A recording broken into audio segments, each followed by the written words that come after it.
สบายดีพี่น้องสวัสดีFCสุขุมทุกคนคลิปนี้ก็เป็นคลิปสิไปแจกโค้งท่านเนาะพี่น้องอันนี้เป็นโค้งท่านพัดกะเพราแล้วก็โค้งท่านใส่กรอกเนาะจาก FC ของเอื่อยบาสุกแม่แซ่ปานนะครับมีโค้งท่านขนมแซนด์วิชนำโค้งท่านพัดกะเพราเนี่ยก็เป็นโค้งท่านของอันอย่างเฮาสิอ่านให้ฟังพี่น้องเฮาชื่อซื้อได้บ่เบิดพอแซมแม่ทอนเนาะไซย่าจากอเมริกาแล้วก็พอวาดแม่บันแก้วออนหลาพี่น้องแล้วก็พอเวียงค่ำแม่ซีอินซีเชียงใหม่เนาะแล้วก็นาลีนาทางอเมริกาพี่น้องขออนุโมทนาบุญนำทุกคนเด้อแล้วก็เรือถือจากพัดกะเพราก็มีน้ำเนาะพี่น้องน้ำดื่มมัน5 แพ็คหรือ6 แพ็คน้ำดื่ม6 แพ็คไปเขาสิเอาไปสมทบทุนกับโครงท่านอันขับปุ่นเขาเนาะพี่น้องโครงท่านขับปุ่นเนี่ยก็เป็นของป้าแตนลุงเพยทางแคนาดาพี่น้องได้การอันเอื้อยอานิสาอันไส้วงศาเนาะพี่น้องอ่านถือกันบ่ล่ะอันบาสุกอันอ่านซื้อผิดก็ขออภัยในเด้อพี่น้องมันหลายคนหลายบาสุกกะบางที่ก็งงนะเอื้อยอานิสาไส้วงศาเนาะพี่น้องไปเดี๋ยวลงไปวัดกันพี่น้องซึ่งบ่ให้พัดกะเพราเขามันอันนี้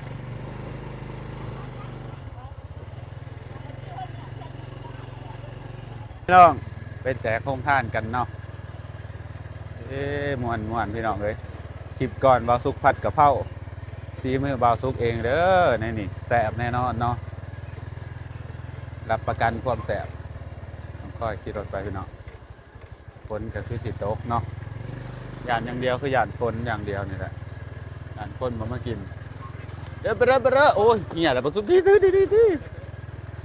อดีมึงไหวอยู่บ่มึงบ่ได้เมาหัวมึงเมาหัวได้เล็กน้อยว่าถือกล่องไหนพี่น้องเดี๋ยวปล่อยไปเอาถือดีเด้อ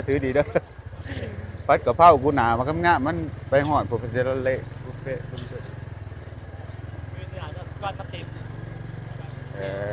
ไปหอดท่านดีแล้วพี่น้องเป็นหมู่บ้านเราภายในหมู่บ้านบุญสมโพธิพระกับสิบบ่คอยนี่เป็นไรพี่น้องบ่คอยมีคนกินเบียร์ร้ายเป็นไรเพราะว่าบ่มีแนวงานเด้คนส่วนน้อยเขาจะไปบวชเนาะโอ้ยว่ากิน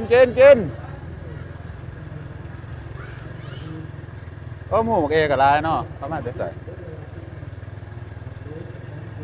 ดูสิได้แล้วเดี๋ยวว่าสาวตีไปตีเฮ้ยมาขึ้นข้างหลังว่ายว่าลงเห็นยังนี่ไปให้พี่น้องนะคะไปบอลแจกกันเนาะองค์ท่านเนาะไปกันนะจ๊ะเลี้ยวซ้ายมากูกับพ่อมาไปป้าดบรรยากาศเป็นจำนวนขนาดพี่น้องเขาไปได้อยู่ว่าในนี่นะได้อยู่มั้งเนาะครึ่งเด้อสุกี้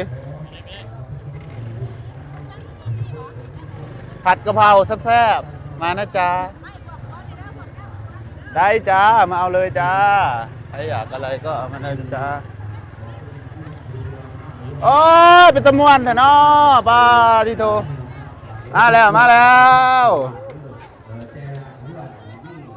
โอ้ยบุญบานทั้งหลังคือเป็นตะมวนคักแท้ลืมมาป้าอันนี้โฮงท่านเขาจี้ยังว่าท่านเบิร์ดปานนี่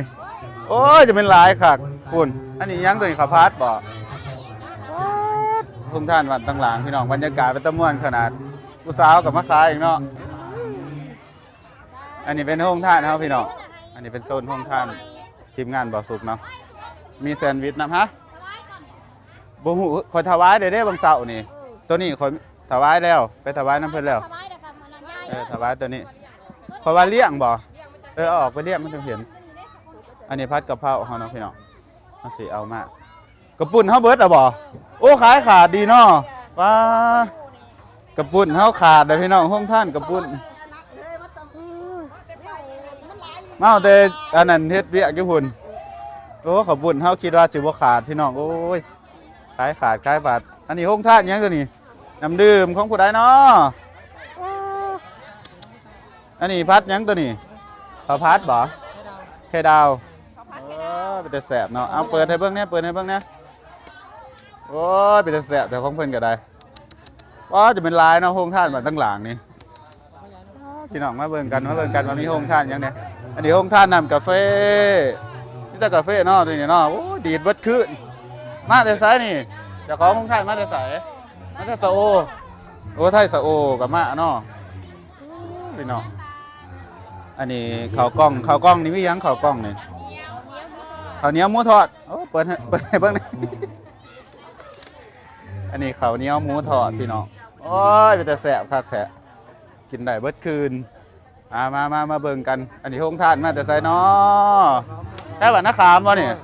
โอ้ยใส่เบิ่งแหน่ได้หยังมาโอ้ยเป็นแต่แซ่บแท้ข้าวผัดโอ้สองรสบ่นี่อันนี้รสหยังธรรมดาตัวเนี้ย ข้าวผัดไข่อันนี้หยังก่อ ฮอตดอก โอ้อันนี้ฮอทดอกอันนี้ธรรมดาโอ้มีน้ำเป็นตะแสบเนาะไม่ขาเนาะก้อนนี่ที่จักเจาะคอยเอาน้ำมันมีน้ำยังเนี่ย กับพี่ อัสโรนุ่มหันแหละว้าตรงท่านจะเป็นลายคัก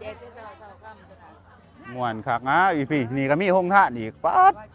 คือมันยาวแต่ห้องท่านบ้านเฮานี่อันนี้ห้องท่านมาแต่ไสเนาะอันนี้ห้องท่านไฟเนาะนี่อันนี้ถ้าปากเซ่บ่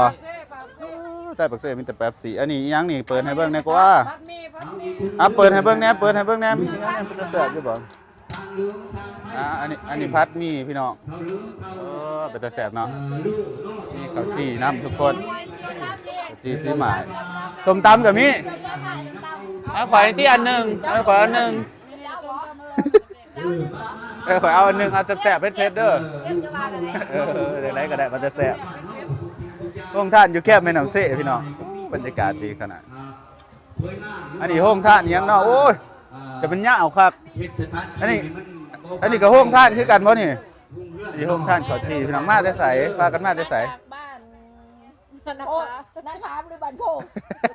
สองบ้านเป็นอยู่สอง โอ้บ้านนะครับก็เป็นโคกเนาะบ้านน้อย มันคือไหวแท้มันจะเสกเอาบ่โอ้ขอบใจเด้อโอ้เป็นตะแสบคักเนาะโอ้เนาะแมนอยู่ดีได้ดีมาพุ่งเบิร์ดเลยนี่กาดดีบ่เบิร์ดจะโคกร่วมเบิร์ด16แหละโอ้โห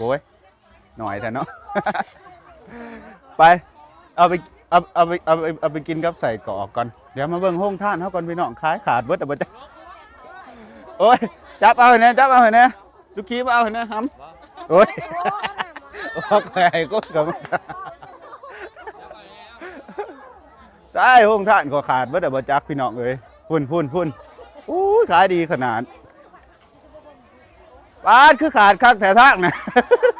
โอ้แซนด์วิชเป็นตะแซ่บเนาะถือเบิ่งสุกี้ไว้กินกับใส่กรอกตัวนี้เบิ่งมาถ่ายใส่กรอกก่อนมาถ่ายแซนด์วิชก่อนฮะไปข้าวตอนนี้ไปข้าวเป็นโมทานามาก็ได้คือกันแต่ว่าพูดสำคัญเป็นมีข้าวแล้วบานาก็ได้แจกไปก่อนก็ได้นี่แซนด์วิชเนาะพี่น้องเล็กหน่อยมากขนาดนี้แซ่บ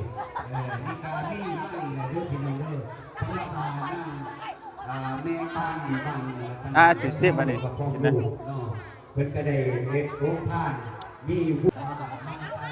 อันนี้เป็นห้องท่านแซนด์วิชเนาะพี่น้องอันนี้ก็เป็นเงินจาก FC บาวซุกคือกันเด้อเป็นเงินไผก็คือเงินที่เพิ่นฝากมาเฮ็ดโฮมท่านนั่นแหละพี่น้องมันเหลือจากการซื้อข้าวปุ้นซื้อแนวผัดกะเพราบาวซุกเลยเอามาเมาแซนด์วิชของพี่สะใภ้บาวซุกเนาะอันนี้ก็เป็นโฮมท่านร่วมเด้อพี่น้องสาธุบุญนำทุกคนเด้ออันนี้ขายขาดขนาดเนาะโหนั่นนี่เมาจักหลายๆก็ดีเนาะนี่เบาหลานนึงเด็กน้อยมากผู้ใหญ่ก็มากแซ่บดีเขาไว้ให้เด็กน้อยกินผู้ใหญ่กินบ่หลายอันนี้ผัดกะเพราเอาเลยซิมเบิ่งอันนี้ซีมือเอก็ลองซิมก่อนได้เอานึงเอาได้ซิมก่อนกินก่อนซิมก่อนมันแซ่บอยู่บ่อันนี้ผัดเองเอาซิมเบิ่งซีมือโอ้ยเฮ็ดหน้าแซ่บๆนั่นติไปเอาไปขายขาดดีขนาด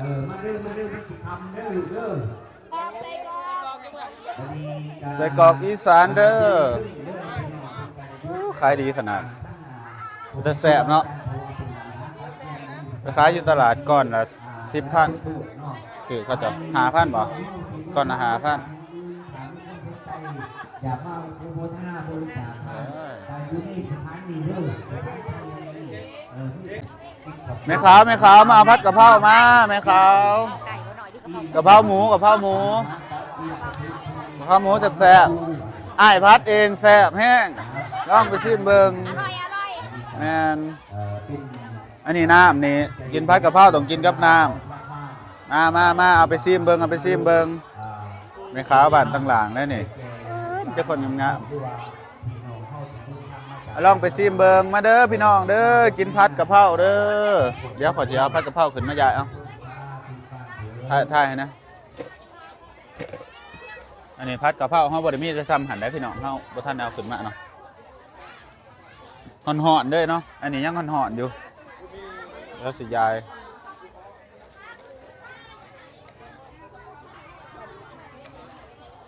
ผัดกะเพราเด้อผัดกะเพราเด้อกะเพ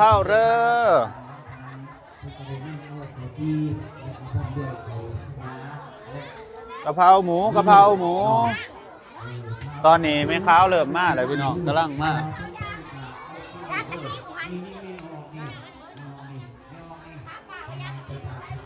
อันนั้นเกี๊ยกนะพี่น้องอันนั้นแซนด์วิชเอื่อยเขาเนาะขาดจนเบิดบ่เหลือพ่ออันขาดก้อนหมูมีแซนด์วิชกับอันใส่กรอกอีสานว่างปุ๊บเบิดปับเล็กหน่อยเข้ามากเอายังหำเล็กหน่อยใช่ไหมกูสิกินนังมันก็จะว่าเนาะสิกินนังดี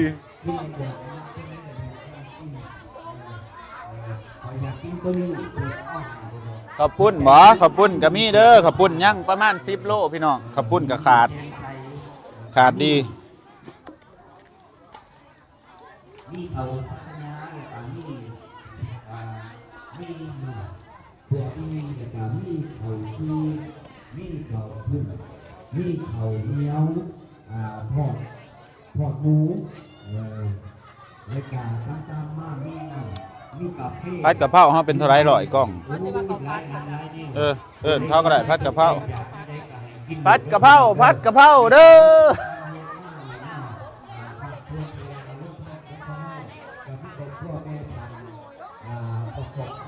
คอยวางหูแหละเขาต้องเปิดจักอันหนึ่งเนาะเปิดไว้จักอันหนึ่งเขาจังสีหูโซบัดเลี้ยงแล้วจังเปิดกันละ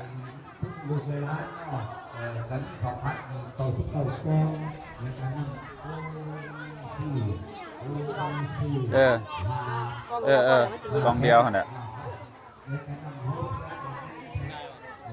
ตายแล้วประมาณ100มันจำไปยังสุด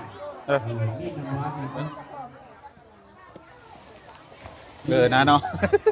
ข้าวไปไกลเถอะ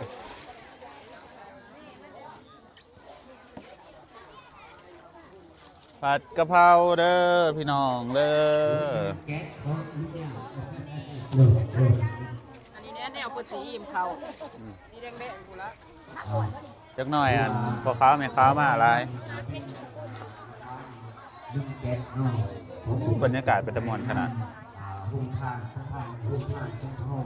อากาศกับผู้ดีแบบผู้ดีเลยผัดกะเพราเด้อมาเด้อแม่ขาวเด้ออยู่ในห้องมวลกับพี่เด้อพี่น้องเด้อคนที่เขาพัฒนาและวิดูไปติดต่อพ่อก็กระไรสุกี้เอาบ่ผัดกะเพราหมูไม่เปิดโซ่ได้ยันเข้าว่าเขาพัดเนาะยันเข้าว่าวันไหนก็มีแต่เขาพัดนะเขาเลยต่างดูพระจังสีหูว่าเดือนนี้ผัดกะเพรามันมีหลายเมนูให้เขาเหลือกินเนาะถ้าอยากกะเพราแกกินกะเพราถ้าอยากผัดกะเพรากินผัดกะเพราบวงมันมีบ่ฮะเดี๋ยวขอเอาให้เอาตุ้มไม้ก็ได้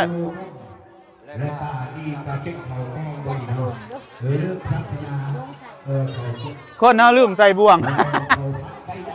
ตัวนี้เนาะนี่กาแฟนุ่มยินนี่ตาเป็นเขากองอีก และก็มีข้าวเหนียวทอดหมู โอ้ตัวมาเบิ่นซองนี่แซ่บแห้งเอาไปสะเอาไปโอ้สีมือเบาสุกแซ่บแห้งเราจะมาเบิ่นซองจนได้มีแต่เล็กหน่อยพี่น้องก็จะมากินมาเด้อมาเด้อเอาอะไรจ๊ะผัดกะเพราจ้าโอ้วันนี้เบิ่นซองเลยเฮ้ยเด้พี่น้องพ่อค้าแม่ค้าเลิศมากเนาะผัดกะเพราเขาได้สิเบิดก่อนเบิดก่อนพ่อค้าแม่ค้าไปจากเกือบ200 กล่องเนาะพี่น้องของเรารวมทั้งเงินหลายแห่ง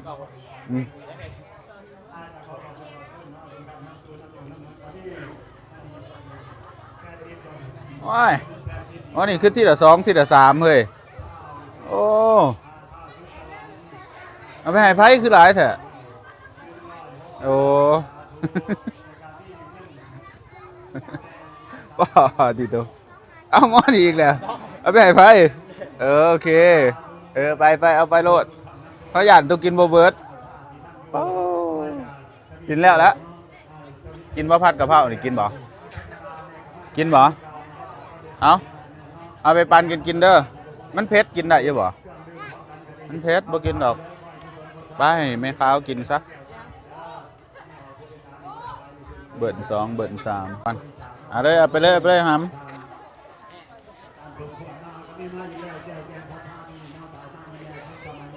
เอาบ่ผัดกะเพราเอาไปเลยเอาบ่ตัวเอาไปเลยโอ้ขายขาดดีพี่น้องผัดกะเพราเขาเวิร์กครึ่งหนึ่งนะแต่นี่3 ค่ำนะจะเบิร์ดอยู่เนาะคิดว่าเนาะ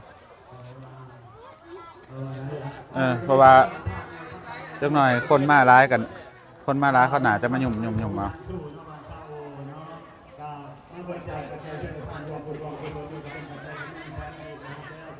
เป็นฝาห้องท่าน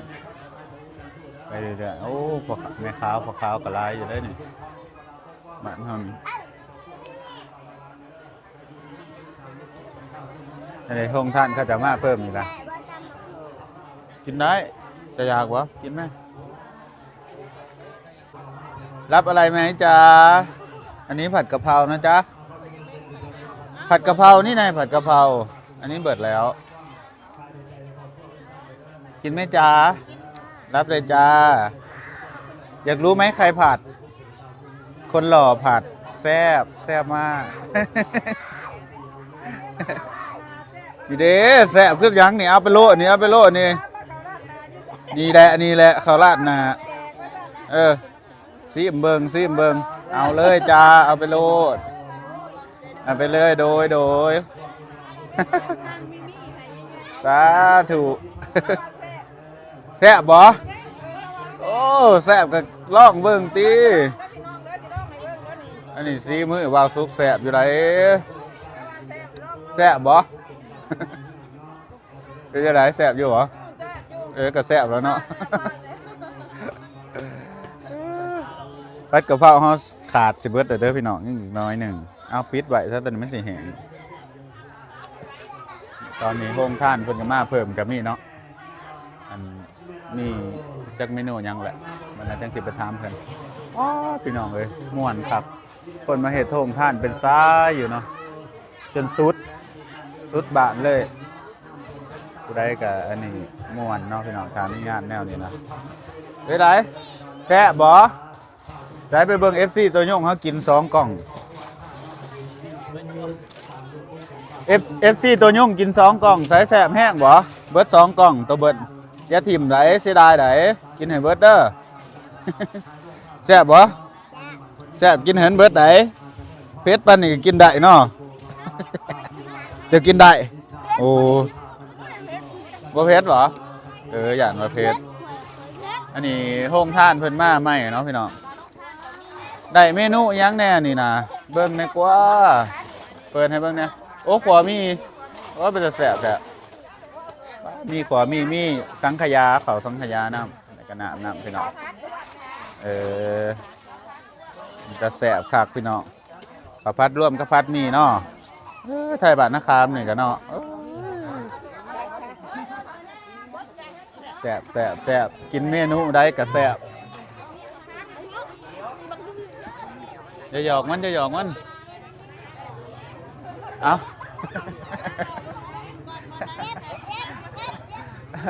กะพัดกะเพราเฮาสิเบิดแล้วพี่น้องยังน้อยหนึงยังครึ่งหนึง เสร็จสุกี้ สุกี้เซ็กซี่ อะไรเอาโลดเอาบัดนี้เฮาสิเอาเข้าวไปแจกอยู่เทิงเนาะไปยายอยู่เทิงเพราะว่า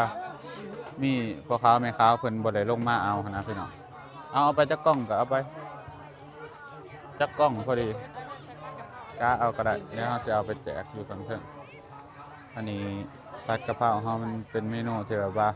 บ่ค่อยมีคนเฮ็ดแน่เนาะพี่น้องมันก็สิขายขาดแน่เพราะว่าส่วนหลายเขาเจ้าเพิ่นก็เฮ็ดตั้งแต่ข้าวผัดมีไปจักอันไหนตัวน่ะ10เอาอีกตัวนี้ก็ได้อีก10บ่เอาไปยายอยู่เถอะ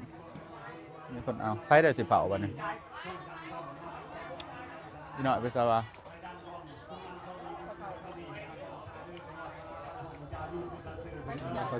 เดี๋ยวข่อยไปย่อไปเองก็ได้มันหยัง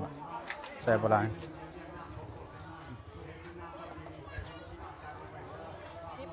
โอเคไปที่จะ10ก่อนเดี๋ยวเราจะเอาไปยายอยู่อันเทิงฮอแจกเนาะพี่น้องเพราะว่าเพิ่นมาบางอย่างนี่ว่าเอาไปยายอยู่เทิงแน่เพิ่นว่าบรรยากาศในงานพ่อค้าแม่ค้าก็กำลังมาเนาะพี่น้องน่าจะเต็มเด้อเนาะว่าสุคิดว่าเบิ่งคือฝนสิตกกะเหี่ยไปซ้ำใส่บัตรนาคามเพิ่นมาโมบุญแต่บ้านนี้เด้อบ้านนาคามบ่โอ้บ้านพุทธาไอ้บ้านพุทธา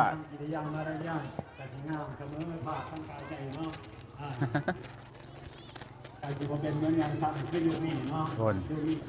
บรรยากาศนี่นะพี่น้องเวลาผู้ใดมาอันนี้เพิ่นก็มาจับพื้นที่เลยสิเนาะนี่เริ่มสิกำลังสิบวชนี่เพิ่นมาจับจองพื้นที่นั่งบวชนอนบวชเนาะพี่น้องกินข้าวหรือบ่เป็นตะม่วนขนาดพี่น้องตอนนั้นมีแต่ผู้เฒ่าก็เด็กหน่อยป้ากันกินข้าวแล้วเนาะเดี๋ยวเอาขึ้นไปยายอยู่ข้างเทิงพี่น้องเพราะว่าพ่อค้าแม่ค้าอยู่เทิงกระไรเพิ่นบ่ได้ลงมาเอาอยู่บรรยากาศเป็นตะม่วนขนาดพี่น้องวันนี้สารนันทาเนาะนั่นนับตาดูดาวเอาพอโอ้วันนี้มันก็ว่านั่นเองเนาะเดี๋ยวมายายจะสิเนาะ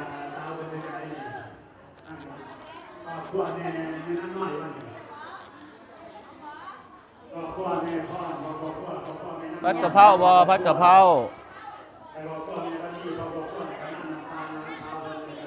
ผัดกะเพราบ่จ้าผัดกะเพราบ่ผัดกะเพราบ่เอาจักกล่องเอาไปเลยไปเอาอีกบ่เอาบ่กะเพราผัดกะเพราโดยเอาผัดกะเพราแซ่บแล้วฮะไปเอาบ่ผัดกะเพราเอาบ่จ้าผัดกะเพราอุ้ยเป็นกอกล่องกูเนาะ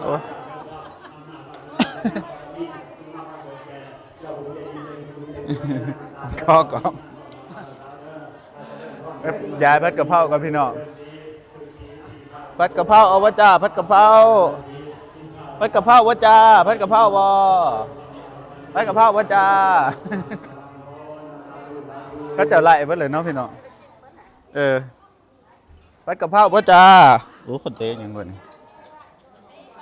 ผัดกะเพราบ่เอาไหมจ้าผัดกะเพราแซ่บซีมือขอเองเอาบ่จ้าโดยเอาไปเบิ้ลหันหรอแม่โอ้ยเดี๋ยวมันถอนโดยขอบใจเด้ออยู่ดีไม่แห้งเบิ้ลทุกคนไปพี่น้องอันนี้เป็นพื้นที่ข้างบนเนาะประมาณนี้คนมาเต็มบวชหลายบรรยากาศงานบวชพี่น้องตอนนี้คนมาหลายแห่งเนาะมาจับจองพื้นที่ที่จะมานั่งบวชเ เป็นการบวชพ่อค้าแม่ค้าเบิดขึ้นเนาะพี่น้องเริ่มตั้งแต่6 โมงแรงหอด6 โมงเช้าพุ่นแหล้วพี่น้องเพิ่นสิบวชบวชถือศีล8เนาะพระเจ้าก็สิเริ่มกินข้าวกินน้ำเตรียมไว้ตั้งแต่ตอนแรงๆหอดมื้อเช้านั่งสวดจังซี่ได้บ่สุกก็เคยบวชเนาะตอนยังน้อย แต่ว่าปีนี้บ่สุกบ่ได้บวชเด้อพ่อแม่พี่น้องเอ้ยเพราะว่าหยังเพราะว่าค่าเวียกค่างานเนี่ยเนาะเฮ็ดนั่นเฮ็ดนี่เฮ็ดโรงทานแน่นั่นนู่นนี่แน่ค่าหลายอย่างพี่น้องภาระมันหลายจะได้เอาบุญทางโรงทานเอาซะพี่น้องเอ้ยเอาบุญนำกันเนาะ พูดห้องบ้านได้เด้นี่บ้านคนผ่าน กินข้าวบ่กินน่ะบ่ข้าว บ้านคนผ่านความโบราณเนาะก็มาบริจาคปัจจัย กินผัดกะเพราเด้อมีโรงทานผัดกะเพราอยู่พุ่น แสนกีบเด้อพอไว้เป็นบุญเป็นกุศลบุญคำน้ำสู้น้ำอยู่น้ำนุ่นเด้อบ รรยากาศพ่อขาวแม่ขาว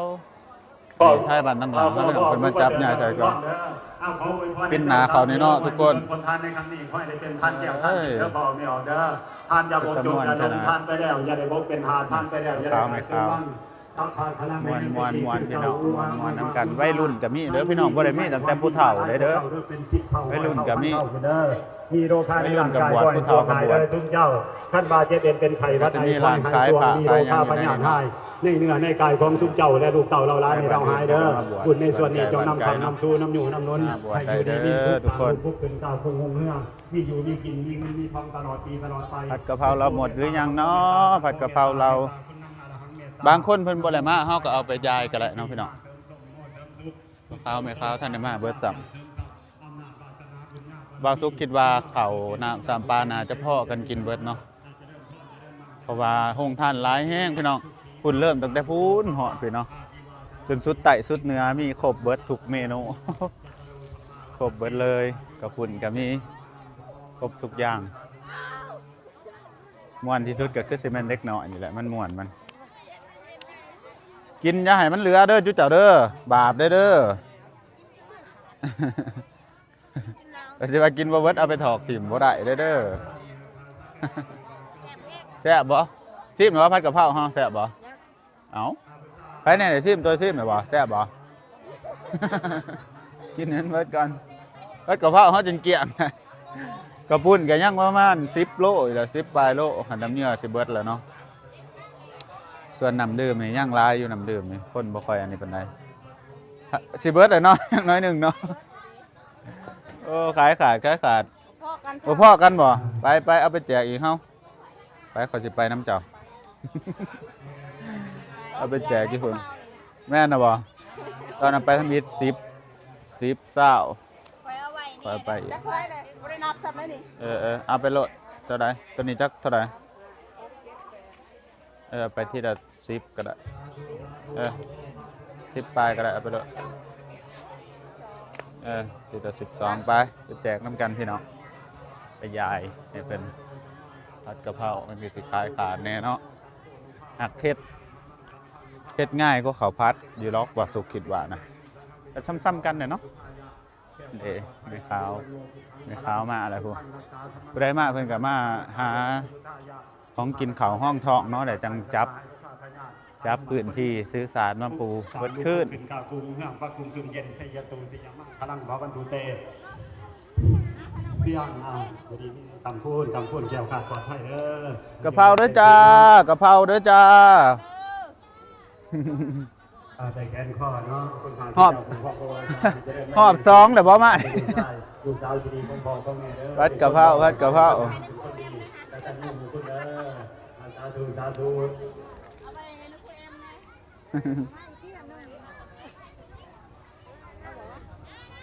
เอาบ่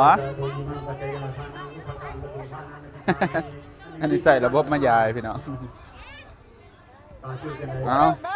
ให้ในคู่ได้อ เนี่ยเกิดวันคามใหญ่เนาะก็มาบริการกระจายเสียท่าน ซีเมืองแซ่บอยู่บ่จะเข็นบ่คนผัดจะเข็นบ่คนผัดเดี๋ยวอยู่ตัวหน้าเดี๋ยวแซ่บบ่ ซีมือก็แซ่บคือหยังนี่แหละแซ่บพี่น้องแซ่บผัดกะเพราจ้าผัดกะเพราจ้าผัดกะเพรา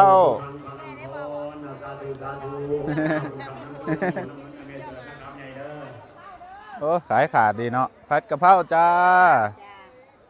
โอ้ยของแสบเกี้ยนพี่น้องขาดเบิดบาทเดียวเนาะ แสบบ่ล่ะผัดกะเพราโอ้ห่า พี่น้องทุกคนผู้เฒ่ามาจับใหญ่ใส่เสื้อเดี๋ยวพาส้มบรรยากาศเนาะคนกำลังมาเนาะโอ้ยเบิดเด้อพี่น้องกับผัดกะเพราเขายังประมาณ10 20กล่องนี่แหละเบิดก่อนเนาะโอ้ยไทยบ้านได้นี่มาอันนี้นะโอ้บ้านน้องดูกับมาอ๋อมาไกลคักเนาะ สาธุบุญนำกันนะกินข้าวแล้วบ่มีผัดกะเพราเด้อโฮงท่านผัดกะเพราอยู่พูนผัดกะเพราสิเบิดเด้อ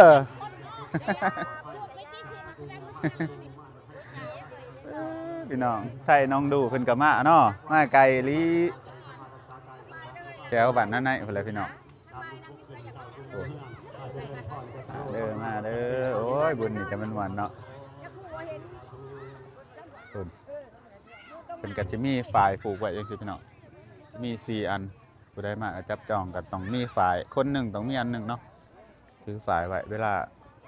อันสวดพิธาทำพิธีก็ต้องถือฝ่ายนี้สามารถหลังจบพิธีสามารถเอาไปปลูกแคนได้นะพี่น้องเป็นฝ่ายมงคลปลูกแคนพ้นปลูกแคนลดแล้วแต่เฮามันแล้วผัดกะเพราจ้ากะเพราแซ่บๆจ้า โอ้ยน้ำก็บ่ได้เอามาเนาะ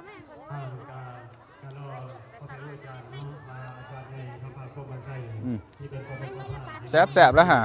ข่อยพัดเองแล้วฮะแม่แซ่บแซ่บแซ่บบ้าเกี่ยงเลยพี่น้องเอ้ยมวนอันนี้เป็นบรรยากาศเนาะมาสุขภาพเที่ยวพาส้มคนหนาจะเต็มเลินอยู่นะคิดว่านะมีข้าวยังมีข้าวอย่ากลัวกูมีข้าวเห็นกล่องแลนปุ๊บปั๊บเอาผู้ใดอันนี้ก็แจกน้ำแจกไนไปเนาะพี่น้องเสิร์ฟทั้งทีเนาะคุณกาแฟกาแฟก็เสิร์ฟทั้งทีเนาะโอ้ยสบายคุณนี่แหละผู้เฒ่าเพิ่นขี่ข้านย่างเอามาเสิร์ฟเนี่ยมันจังคล้ายขาดดี จะแม่นอยากให้กินคักเนาะ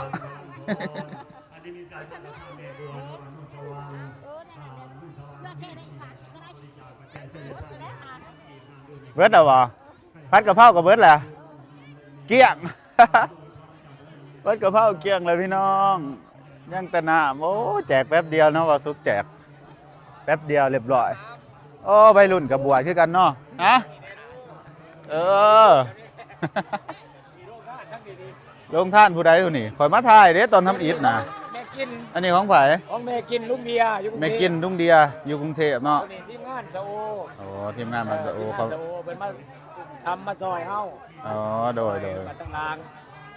งานเบิร์ดเป็นมาแต่ซะโอเนาะโสดอีกบ่ฮะโสดมื้อนี้อีกแล้วแม่นบ่โอ้โหท่านเฮาเรียบร้อยบ่เด้อเนาะเที่ยงมันหยอดยังแต่กับปุ่นประมาณ10 โลผัดกะเพราเราเกี้ยงแล้วอันนี้เอายังมาน้องแม่น้องอันว้าวโอ้ตัวนี้มันจะแสบเนาะยายบ่ลูกศิษย์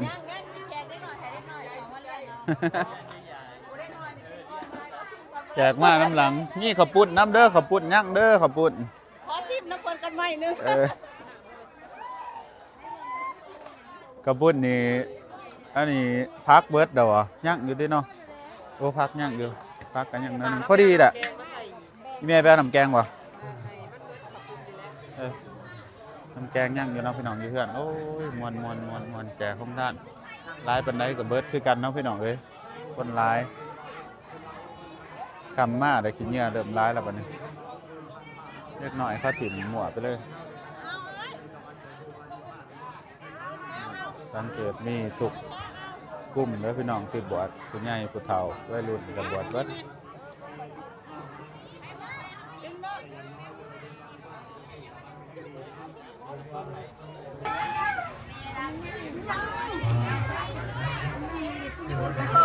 ว่ากันมากพี่น้อง อันนี้ก็ได้ว่าของเขาแม่เขาแม่อาการต้องคงท้ายไว้อาการบริการมันจะได้การดูการครอบครัว ขอบคุณเฮาหอบแรงพี่น้องย่างประมาณ10กิโลโอ้ไฟหุงแล้วเป็นต่อไฟมาแล้วพี่น้อง โอ้โบกา เอารถนะ เอาเราได้ กระปุ่นทับฟ้าไว้ดีแต่มีเพิ่นขายซอยเนาะพี่น้องเพิ่นอันนี้แจกซอยแจกซอยกันกระปุ่นข้าวปุ้น50 โลย่างเหลือซ้ำนี่เนาะพี่น้อง ได้ เอาเลยจ้าเอาเลยจ้ากินรถนะอันนี้เป็นบรรยากาศยามแรงพี่น้องเดี๋ยวบักสุกจะพาส้มพาเลาะเนาะกระปุ่นเฮากระแซ่บ คุณมาเอา จ้าจ้า แม่ค้าลง กระปุ่นกระแซบพัดกระเพรากระแซบกระปุ่นถ้ามันเป็นจำนวนหลายนะพี่น้อง50 โลมันได้เป็นเท่าไรถ้วยผู้ใดพี่น้องเลยเป็นเท่าไรหลอยถ้วย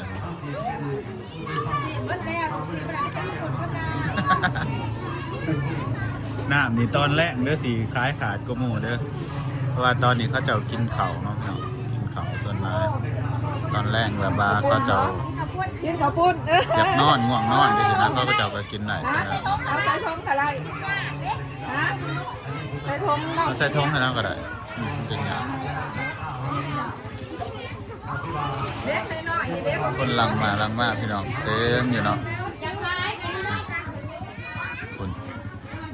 ย่างขามครัวมากกระลายเด้อพี่น้องเลยคุณบรรยากาศยามแรงเนาะ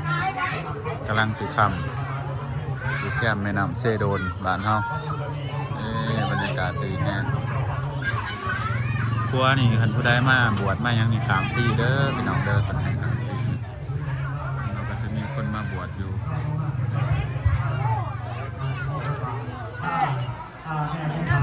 เฮ้ยขอบคุณจ้า เอาขมักมาเลยเนาะ ขอบคุณตอนแรกมาขายขาดจนเบิร์ดกระแทกพี่น้องบ้านของกินมันเบิร์ดเลยเด้ ไปกับขายขาดเบิร์ดเกี่ยงเบิร์ดเนาะย่างแต่ขอบคุณเนาะคนไม่คือจังหวัดโบราณเนาะคนอยู่เทิงแน่อยู่หันแน่อยู่เบื้องนี้แน่เนาะพี่น้อง ขอบใจขอบใจ โดยไป มุ เล น ย ขับมุนชูได้เด้อ โดยเวลาดีเพิ่นสิเริ่มมานี่แหละเนาะเป็นสิเริ่มตอน7 โมงหรือว่า1 ทุ่มพี่น้องใส่ได้หมดตอน1 ทุ่มเพิ่นสิเริ่มบวชแล้วก็พวกเขาแม่ค้าสิกินข้าวบ่ได้เนาะกินของที่หยังบ่ได้ขอบคุณเฮาก็ขายขาดเนาะอันนี้แฮะ สำหรับของตุนญาติโยม ก็สิได้กินตั้งแต่พอออกไม่ออกแล้วบัดนี้พอข้าวน่าจะกินบ่ได้เดี๋ยวพารอเบิ่งบรรยากาศอีกเทื่อนึงเด้อพี่น้องจักหน่อยเนาะขอบคุณเด้อเพราะว่ามันสิเบิดเวลาแล้วสิอันนี้ที่บัดนี้เอิ้นเขาเจ้าบ่กินขอบคุณเด้อขอบคุณเด้อขอบคุณบ่ล่ะอันถ่ายอันนี้เท่ตรงนี้ไปชื่อตัวโคบมาใหม่พี่น้องถือมา3 อันบ่พอเพราะว่าอื่นน่ะสิมีแจกเขาเปียกพี่น้อง พิเศษสมโภชลูกแม่บอกพ่อที่บ้านนี่ดีมีอะไรสนใจมีแนวใดอยากถามแนวให้เขียนซื้อมาเพื่อให้ปาการผลิตต่อพัฒ เดี๋ยว นา เด้ออย่ามันถูกเด้อใจทงหันยา โอ้ต้นยาโยที่บ้านนี่คนนี้มีปัญหาอะไรข้าใจ ขอบคุณนะดา แนวให้เขียนซื้อมาคณะกรรมการเพิ่นจะตอบให้เพื่อเป็นการพุทธวิสัชนากันทางต่อต้องต่างไม่บอกเพื่อแก้ไขความสงสัยพวกบางทานบางคนนี่ยังบ่ทันได้เข้าใจได้ขออ่านขอทำต่างๆในมือนี้เฮาให้เปิดน้องเปิดแสงสว่างปัญญานิปรโรกัสส ปัสสุโต ไปได้ถวย ปัญญาคือแสงสว่างของโลก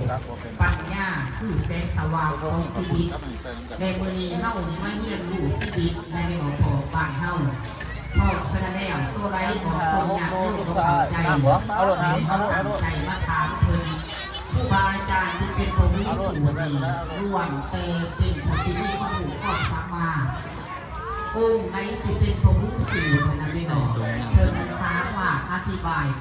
ขออัดขอทักของอยากโลกได้ จังหวัดมุกอินเจ้าอย่าง พ่อแสดงแล้วก็ให้ว่านั่งซื่อๆน้องให้ตั้งจิตตั้งใจภาวนาให้ตั้งใจภาวนานะคะถึงยาพาเลยอาจารย์เลยข้าหน่อยก็เข้าใจตัวนั้นข้าหน่อยก็เข้าใจตัวนี้อยากให้ยาพานเจ๊ใครเลยตัวนั้นถึงโบตัวนี้ถึงโบข้าหน่อยนี่เขาส้มเขาพี่ถึงตั้งนี่ตั้งพ่ออยู่โบข้าหน่อยคือผักหอมผักข้าวบ้านนั่นเมืองนี่มาเที่ยวมาเขาถึงโบมีโบได้สื่อทัดรับพระเจ้ามีโบมีทานเพิ่มมีของบ้านเฮาข้าหน่อยคือพญานาคมีโบ เป็นสายบัวเลยนอกกรอบาดต่างๆเลยนอก เอาตัวนี้ อ้าวอาจารย์แจ็คมีความสุขสันใด กินอะไรกูจะกินอะไรคิดว่าอะไร สองเสียว ก้อนหอยหน่อยกับข้าวเปียกใส่ถึงเป็นสลาด้วยเนาะ ก็วงหนึ่งเนาะอยู่บ้านเนาะ ข้าวอ่านนี่เลย โบราณคือเดียวนี่เนาะ กัน ตะกี้คนก็ไปมีงงเดียว นางบอลต่างๆกันเปียกกัน ได้จากเขา คนไหนจะเดียวเสียสละพอมาเข้ามาเอาบุญ แต่เนื้อหอด เอามาหลุดมาลาหลุดมาลาพิธีบ่ให้มีพวกคือโตบ่ให้มาต่อยที่คนหันคนนี้คนโจมคนงามคนมีฐานะคนป่า เอามาเพิ่ม2 เพียง เดือ ยั น งทำยังจะต้องให้เกียรติคอยจะต้องให้ความสัมพันธ์คอยว่าคนนี้ยังไม่พอธรรมศาสตร์เป็นธรรมศาสตร์เขาไปคือศาสตร์ที่ตั้งหา คนหน่อยกับมาบวชคือกันในพี่น้อง หลังจากออกมา ปีเที่ยนต่อได้ เป็นได้เล็กได้กลางได้คุณแล้วนั่นมาทำแก่ทำไป นิดหน่อยก็บวชพ่อค้าแม่ค้ากันเขาอยากว่าน้ำสรุปจับมาพักจับมาพวงกันเองเด้อนี่อยู่ในนี่ที่บอกพวงกันคือ แมนเป็นบริโภคเรื่องนี้โอริความตายฉะนั้นแล้วมันเข้าเกิดว่ามีกำไรการทำดีต่อกัน ขอบคุณพระเจ้าเด้อขอบคุณเด้อมาบวชให้กินบ่ได้เด้อที่เจ้าถือศีล8ศีล9เอ้าได้นี่เอาจักถ้วยไปแน่เดียว5ถ้วยหมูหนองกุดได้นี่เนาะใช่บัตรได้นี่มาบวชใช่บัตรนักการใช่บัตรนักการนะ ยังเมื่อมาจากที่ในเรียนว่าเรียนปฏิบัติในการว่าคือปฏิบัติเป็นหลอกบอกเด้อสอนแนวนี้เอาไปงานร่วมเมาแม่คนได้รวมจะมาตั้งหน้าเซิร์ฟเดอร์ที่ว่าเพิ่งบอกที่ว่าตาเลิกก็ไม่ได้บอกนอก บ่ใช่พักวัน แล้วเซิร์ฟเดอร์พ่อจากโลกบูชีพระพระชาว่าอาหมอกอาพรสถานที่หมอกไทยหมอกเล่าหมอกไทยหมอกเล่าอาหมอกพระข้าเจ้าหลักกับเจ้านอนเพื่อจะได้ภาพที่เคยได้ชนะได้ที่เก่าขอบคุณเด้อขอบคุณเด้อขอบคุณแซ่บเด้อ ขอบคุณไก่เบิร์ดเด้อ ขอบคุณหมอโดยจับเอาเองเด้อเอาใครเอาเป็นพลังองค์การท่านที่ของเขาเราบอกทั้งหลาย5ถ้วยบ่ดู6ถ้วย เราวน นี่6คน5บ่เป็น6ให้ ครบบ่ได้ครบ แม่ตลอดได้ยังอยู่นั้นแจ้มาทำความคิดในกายห้องเพลงพักสอบ คนแซ่บคนตามแซ่บ2ถ้วยบ่โดย อนคำพี่น้องขอบคุณแซ่บขอบคุณแซ่บอยากเขาสวยเนาะอันนั้นจะจับเอาหนังไม่ถูกก็บอกว่าไหนเด้อเรียน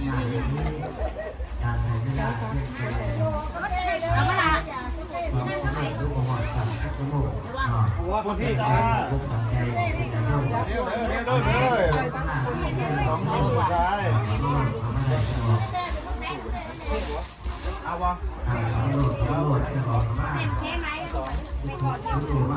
สองพี่น้องสองอีกสองโอ้ยขาดีครับเราจะเอาดีมาก ว่าอยู่ใดล่ะพวกไม่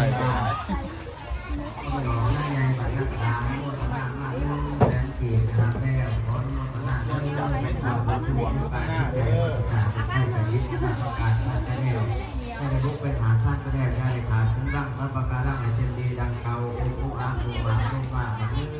เรื่องจะทำคู่กับคู่เมื่อมาอยู่นี่วันจันทร์เป็นเด็กเด้อเด็กเป็นเด็ก อะไร มาแม่มางานไปมา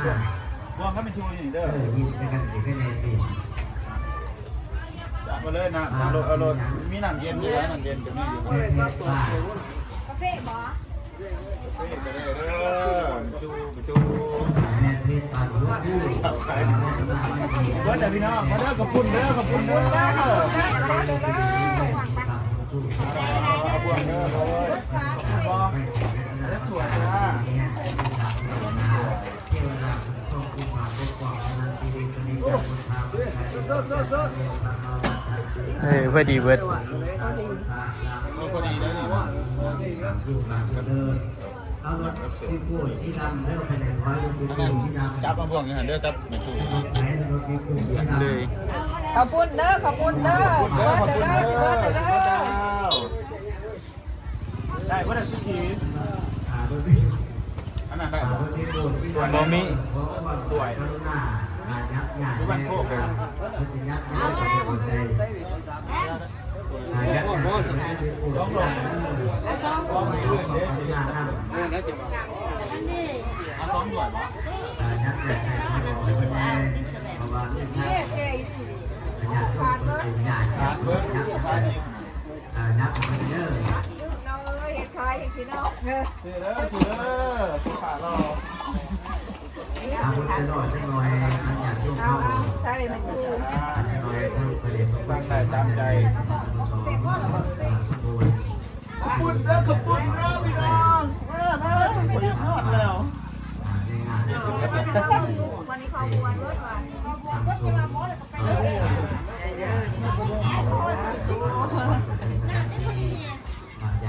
ได้ค่ะนี่กินก็ขอบคุณ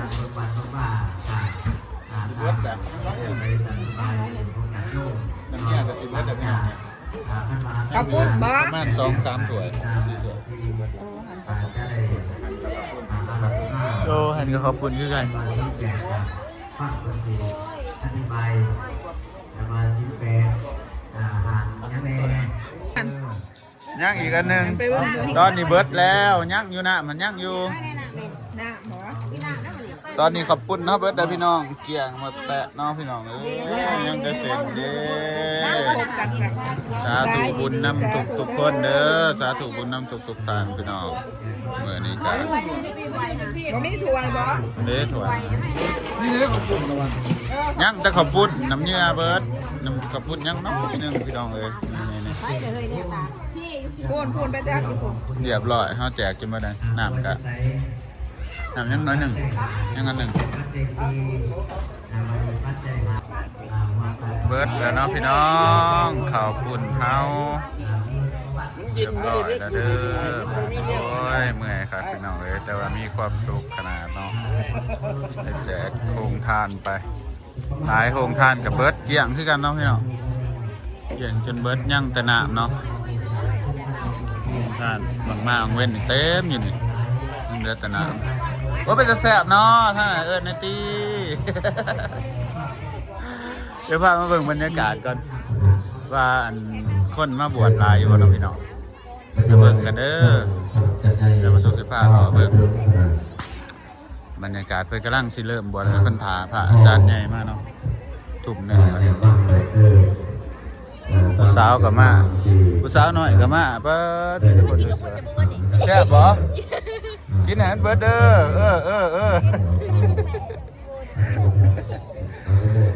กินบ่เบิดก็บ่เป็นหยังกินซ้ำก็กินได้หั่นแหละนี่พี่น้องเต็มเนาะเดี๋ยวพาขึ้นไปเบิ่งข้างเทิงนำอันนี้เป็นโซนข้างนอกมันสิมีสายครัวแล้วก็อยู่เทิงหอแจกเนาะก็สิประมาณนี้ เก่า446 นี่ทุกคน ฝ่ายจักรซักเด้อขอคนได้ใหญ่แน่พวกกันรถไทยออกมาได้ เบิ่งนะเนาะว่ามีนี่ไทยบ้านนาคาม ไปที่สุดเก่า446อาจจะทานเรื่องเป็นไงเดินทางมาหมดแล้ว พี่น้องเบิดขึ้นโอ้ดีแต่ฝนบ่ตกมื้อแรกนี่กันใจไปคิดว่าฝนสิตกพี่น้องเดี๋ยวพามาเบิ่งทั้งข้างขวาข้างซ้ายแล้วก็ทั้งเทิงอันนี้เนาะโอ้ไม่ยังยอบ่ได้บวชบ่ บ่นะค่ะ ข้าว่ะนี่มาดูทางข้างกัน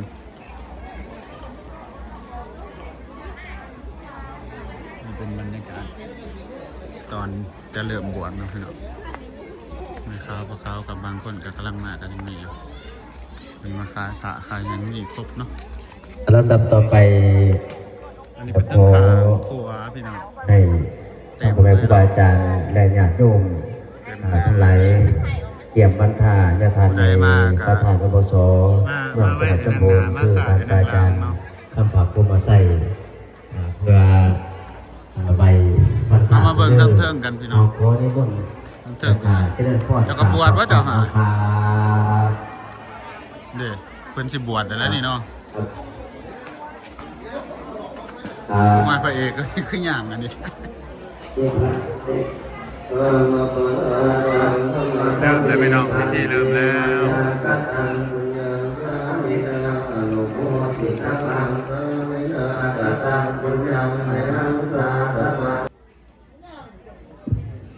็มเ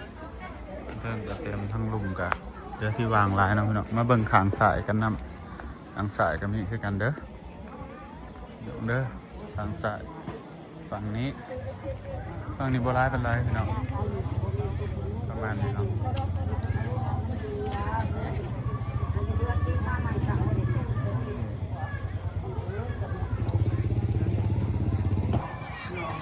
แล้วพี่น้องวันนี้ก็เรียบร้อยแล้วเนาะสำหรับการแจกโครงทานของเรา